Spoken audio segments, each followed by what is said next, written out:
Onnetenya keessa jirta yaa gooticha hayyicha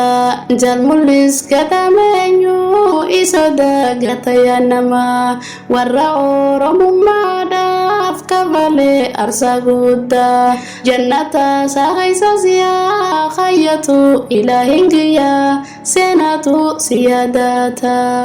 hedduudha lafateeti saba keetiif wallahidha gooticha namati bara jalmullis gadadati dalata cinaksani oromo maraf kafale arsa gari dagode lafatin saimamte hindumtu ya firakhiya garutu wangarada akadan narasutaka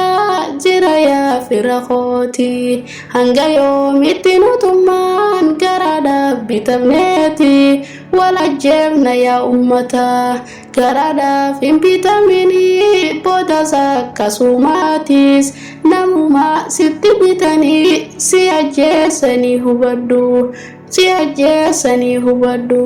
kanafu mirkab dabaddu